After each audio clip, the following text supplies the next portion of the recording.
Welcome to The Explainer. Today, we're digging into a tool that literally changed the game for cybersecurity, the Metasploit framework. We're going to see exactly how this thing took the chaotic art of hacking and turned it into a straight-up science.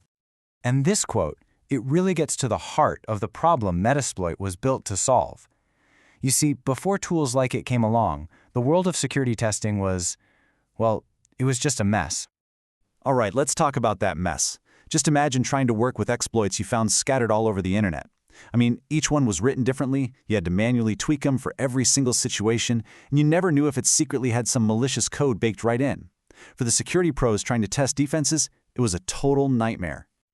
You know, it's kind of like the difference between a disorganized pile of rusty tools in your garage versus a perfectly crafted Swiss Army knife. That's the kind of leap we're talking about here. Exploit frameworks, they were built to bring order to all that chaos. And that, right there, brings us to the Metasploit framework, the elegant solution to this whole problem. And let me tell you, it's not called the hacker's operating system for nothing. So what is it exactly? Well, at its core, it's this advanced open source platform. It pulls together literally thousands of different tools, for gathering info, scanning for weaknesses, launching attacks, and it puts them all into one single unified interface. It is the go-to for security auditors and pen testers everywhere. And the numbers here are just staggering. We're talking a massive, constantly updated library of over 2,200 exploits. And that's not even counting the hundreds of other support modules. It's what makes it such an incredibly potent tool. Okay, so to really see how this all comes together, we're going to follow the anatomy of a hack. We'll walk through the main phases of a professional penetration test using nothing but the Metasploit framework. All right, phase one. Every single attack, doesn't matter if it's for good or for bad, it begins with reconnaissance. You got to know your target. And this is where Metasploit starts to make things incredibly efficient by pulling standard tools right into its own workflow. So instead of juggling a bunch of different tools, a tester can do it all in one place. You just start up the console, create a dedicated workspace for your project, and then run a scan with something like Nmap. Think of it like a digital map maker for networks. And you do it all right inside the framework. The best part? All the findings get automatically stored and organized. You're ready for the next step. Okay, moving on to phase two. Our scan has found a potential weakness. Now, it's time for the main event, exploitation. And this is where Metasploit's power really shines. So let's say our scan found a server running a very specific vulnerable version of the Apache web server. Now, instead of hunting all over the internet for an exploit, we can just search Metasploit's huge internal database with one simple command.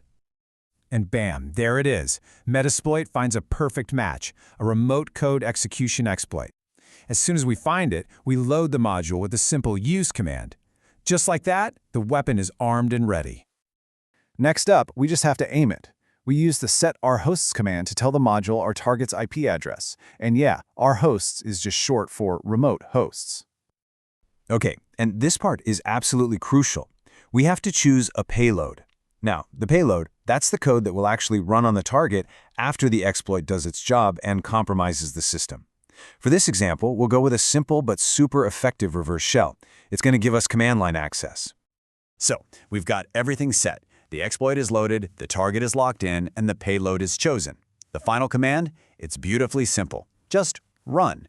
And now Metasploit handles all the heavy lifting in the background, crafting and sending all the packets.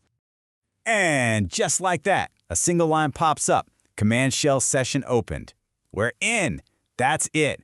A process that could have easily taken hours of manual work, done in minutes. But listen, gaining that initial access, that's just the beginning. This is where things get really interesting because Metasploit has some incredibly sophisticated ways to maintain, expand, and leverage that control. You see, the payload we chose before was pretty simple, but we have a ton of options. For instance, we could use what's called a staged payload. It gets sent in two small pieces to be extra stealthy and try to avoid antivirus detection. Or we could use a non-staged payload, which is sent all at once. It's, less sneaky, but sometimes it's a more stable and reliable connection.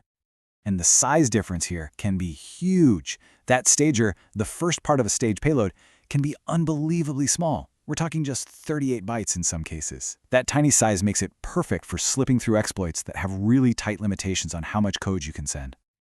But okay, for ultimate control, pen testers almost always upgrade from a simple shell. They use something called Metasploit. This is Metasploit's signature payload, and you should really think of it like a digital skeleton key once it's inside a compromised system. So, what makes Metasploit so powerful? Well, for starters, it's basically a ghost. It runs entirely in the target's memory, so it leaves zero trace on the hard drive. All its communication is encrypted, which hides it from anyone monitoring the network.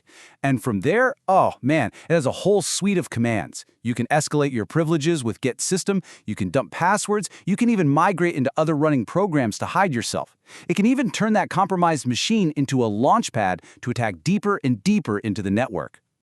So, all of this incredible power brings us to a really crucial point: why this tool matters to everyone, not just the people doing the hacking. Because at the end of the day, Metasploit is a dual-use tool. You have offensive security pros, the red teams, who use it to simulate real-world attacks and find an organization's weaknesses before the bad guys do. But then on the other side, you have the defensive security pros, the blue teams. And they use the exact same tool to test if their defenses actually work.